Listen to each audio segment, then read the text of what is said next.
തിരുവനന്തപുരം കോർപ്പറേഷനിലെ ഭരണസമിതിയെ അട്ടിമറിക്കാനുള്ള നീക്കം അടിമുടിപാളി. CPM കോൺഗ്രസ് കൂട്ടുകെട്ട് പാളിയതോടെയാണ് അവിശ്വാസ പ്രമേയം അവസാന നിമിഷം തകർന്നത്. അല്പസമയത്തിനകം കൗൺസിൽ യോഗം ചെയ്യാനിരിക്കെ കോർപ്പറേഷൻ രാഷ്ട്രീയം വീണ്ടും ചൂടുപിടിക്കുകയാണ്. ഈ വാർത്തയുടെ വിശദാംശങ്ങളുമായി തലസ്ഥാനത്ത് നിന്നും വിനീഷാണ് ചേരുന്നത്. വിനീഷ്, അങ്ങനെ ആ ശ്രമവും പാളിയിരിക്കുന്നു. അതായത് ഒരു BJP കൗൺസിലർ അറസ്റ്റിലായതോടെ ഇപ്പോഴങ്ങ് ഭരണസമിതിയെ ഇല്ലാണ്ടാക്കി കളയാമെന്നായിരുന്നു UDF കരുതിയത്. എന്നാൽ എല്ലാ പ്രതീക്ഷകളും UDFന്റെ തീർന്നിരിക്കുകയാണ്. ഇപ്പോൾ എന്താണ് കോർപ്പറേഷനിൽ സംഭവിച്ചിരിക്കുന്നത് വിനീഷ്?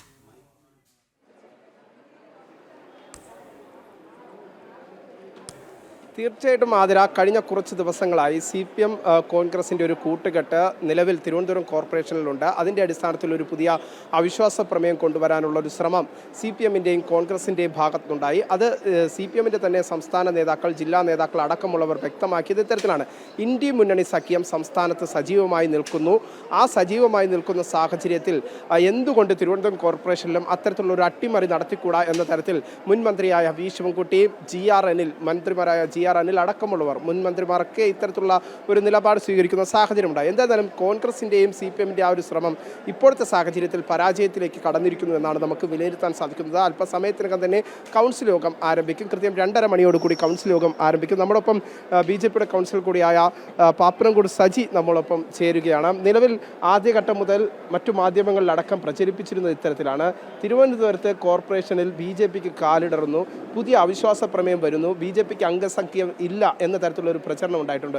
നിലവിൽ ഇനി കൗൺസിൽ യോഗം ആരംഭിക്കാൻ നിമിഷങ്ങൾ മാത്രമാണ് ബാക്കിയുള്ളത്. എന്താണ് BJPക്ക് പറയാനുള്ളത്?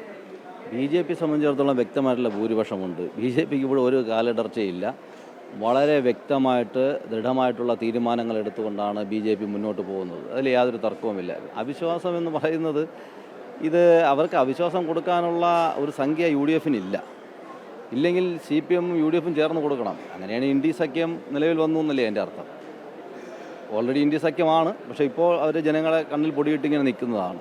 തിരുവനന്തപുരം നഗരത്തെ സംബന്ധിച്ച് നമ്മളൊരു കാര്യം മനസ്സിലാക്കേണ്ടത്, ഇവിടെ ജനങ്ങളാണ് ഇവിടുത്തെ പ്രധാനപ്പെട്ട വിശ്വാസവും അവിശ്വാസവും ഒക്കെ തീരുമാനിക്കുന്നത്. ജനങ്ങൾ തീരുമാനിച്ചു. CPMനും കോൺഗ്രസിലും ജനങ്ങൾക്ക് വിശ്വാസം ഇല്ലാത്തത് കൊണ്ടാണ് അവരെ കഴിഞ്ഞ 45 വർഷക്കാലം ഭരണത്തിലിരുന്ന CPMനെ ജനങ്ങൾക്ക് വിശ്വാസം ഇല്ലാത്തതുകൊണ്ടാണ് അവർ പുറത്തു കളഞ്ഞത്. ഇപ്പോൾ BJPയിൽ വിശ്വാസം ഉള്ളത് കൊണ്ടാണ് BJPക്ക് തിരുവനന്തപുരം നഗരത്തിൻ്റെ ഭരണം ഏൽപ്പിച്ചിരിക്കുന്നത്. പക്ഷേ അത് നേരെ നടത്താൻ സമ്മതിക്കില്ല എന്നുള്ള നിലയിലേക്കാണ് CPM പോകുന്നത്. CPM ഒരു വിരളി പിടിച്ച ഒരു അവസ്ഥയിലാണ് ഇപ്പോൾ തിരുവനന്തപുരം നഗരത്തിലുള്ളത്.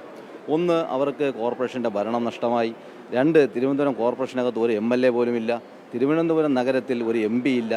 അപ്പോൾ ഈ ഒരു വല്ലാത്തൊരവസ്ഥയിലാണ് CPM നിൽക്കുന്നത്. അപ്പോൾ അവർക്ക് എന്ത് ചെയ്യണമെന്ന് അറിഞ്ഞുകൂടാതെ ഇങ്ങനെ അക്രമത്തിലേക്ക് പോകുന്നൊരു സാഹചര്യമാണ് ഉള്ളത് തിരുവനന്തപുരത്ത്. പൊതുവെ ഒരു അഭിപ്രായപ്പെടുന്നത്, കഴിഞ്ഞ ദിവസം മേയർ അടക്കമുള്ളവർ വാർത്താ സമ്മേളനത്തിൽ വ്യക്തമാക്കിയത് ഇത്തരത്തിലാണ്: ഒരു CPMൻ്റെ ഒരു വരുമാന സ്രോതസ് എന്ന് പറയുന്നത് തിരുവനന്തപുരം കോർപ്പറേഷനായിരുന്നു. ആ കോർപ്പറേഷനിലെ ഒരു ഭരണം നഷ്ടപ്പെട്ടതോടുകൂടിയാണ് ഇത്തരത്തിലുള്ള ഒരു നിലപാടിലേക്ക്, അത്തരത്തിൽ ഒരു ഭരണസമിതി തന്നെ അട്ടിമറിക്കാനുള്ള ശ്രമമൊക്കെ CPM നടത്തുന്നത് എന്ന ആക്ഷേപമായിരുന്നു മേയർ ഉന്നയിച്ചത്. അതിൽ ആ ഭരണ സ്രോതസ്സിൽ എവിടെയൊക്കെയാണ് അടിപറ്റിയിട്ടിരിക്കുന്നത് ഇപ്പോൾ CPM? അല്ല, CPMനെ സംബന്ധിച്ചിടത്തോളം തിരുവനന്തപുരം കോർപ്പറേഷൻ എന്ന് പറഞ്ഞത് നമ്മൾ നേരത്തെ സൂചിപ്പിച്ചതാണ്. അവരുടെ പാർട്ടിയെ സംബന്ധിച്ചിടത്തോളം ഒരു വലിയ കറവപ്പശുവായിരുന്നു. തിരുവനന്തപുരം കോർപ്പറേഷനിലെ പദ്ധതികളിൽ നിന്നുള്ള വിഹിതങ്ങൾ, അതുപോലെ തന്നെ ഈ ബ്രാഞ്ച് തലം വരെയുള്ള നേതാക്കളാണ് തിരുവനന്തപുരം നഗരത്തിലെ ഓരോ കൊട്ടേഷനും ഏറ്റെടുത്ത് നടപ്പിലാക്കുന്നത്. നമ്മൾ കണ്ടല്ലോ പാളയം മാർക്കറ്റിലെ വിഷയം. പാളയം മാർക്കറ്റിൽ ഗുണ്ടാപ്പിരിവ് നടത്തിക്കൊണ്ടിരുന്ന CPMൻ്റെ നേതാക്കളാണ്. അത് അവസാനിപ്പിച്ചു. അതുപോലെ തന്നെ വിവിധ കല്യാണ മണ്ഡപങ്ങളൊക്കെ വാടകയ്ക്ക് തുച്ഛമായിട്ടുള്ള വിലയ്ക്ക് വാടകയ്ക്ക് എടുത്തിട്ട് അത് ഭീമമായ തുകയ്ക്ക് കൊടുക്കുന്നു. അതുപോലെ തന്നെ പല ലേലങ്ങളും നമ്മൾ നോക്കിയാൽ അറിയാം, പാർക്കിംഗ് ഉൾപ്പെടെയുള്ള പല ലേലങ്ങളും കഴിഞ്ഞ കാലങ്ങളിൽ ഒരു മാനദണ്ഡവും ഇല്ലാതെ അവർ പിടിച്ചുകൊണ്ടിരുന്നതാണ്. അപ്പോൾ അവരുടെ ഒരു വരുമാന സ്രോതസ്സ് നഷ്ടപ്പെട്ടു. അവരുടെ ലോക്കൽ നേതാക്കൾക്ക് ജീവിക്കാൻ പറ്റാത്തൊരു സാഹചര്യമായി. BJP അത് ശക്തമായിട്ട് മുന്നോട്ട് വരുന്നു. ഇതെല്ലാം കണ്ടിട്ടാണ് ഈ പ്രശ്നങ്ങളൊക്കെ ഉണ്ടായിക്കൊണ്ടിരിക്കുന്നത്. അപ്പോൾ ആദ്യം നമ്മൾ നോക്കൂ, അവരാദ്യം സമരം ചെയ്ത് നോക്കി. അത് കഴിഞ്ഞിട്ട് റോഡ് തടയൽ, അങ്ങനെയുള്ള കളി. അവസാനം അവരുടെ ആയുധം മാറ്റി 18ാമത്തെ അടവായിട്ട് അവർ അക്രമത്തിലേക്ക് തിരിഞ്ഞിരിക്കുകയാണ്. അപ്പോൾ അതാണ് നമ്മൾ 2 ദിവസം മുമ്പ് കൂടെ കണ്ടത്. ഇപ്പോൾ മേയറെ ചേംബറിൽ കയറാൻ സമ്മതിക്കില്ല, മേയറെ അടിക്കുന്നു, ഡെപ്യൂട്ടി മേയറെ അടിക്കുന്നു, കൗൺസിലർമാരെ അടിക്കുന്നു. ഈ ഒരു നിലയിലേക്ക് CPM തരംതാന്ന് പോയിക്കൊണ്ടിരിക്കുകയാണ് തിരുവനന്തപുരം നഗരത്തിനുള്ളിൽ. ഒരു അവിശ്വാസം ഇന്ന് വില പോകില്ല എന്ന നിലപാട് തന്നെയാണുള്ളത്. അവിശ്വാസം വരാൻ സാധ്യതയുണ്ടോ? അവിശ്വാസം വരാനൊന്നും സാധ്യതയില്ല. കാരണം അവിശ്വാസം കൊടുക്കാനുള്ള ഒരു മെജോറിറ്റി ജനം അവർക്ക് കൊടുത്തിട്ടില്ലല്ലോ. ജനങ്ങൾ ബി ജെ പിയാണ് വിശ്വാസത്തിലെടുത്തിരിക്കുന്നത്. ആ വിശ്വാസത്തിൻ്റെ അടിസ്ഥാനത്തിൽ ബി ജെ പി മുന്നോട്ട് പോകുന്നു.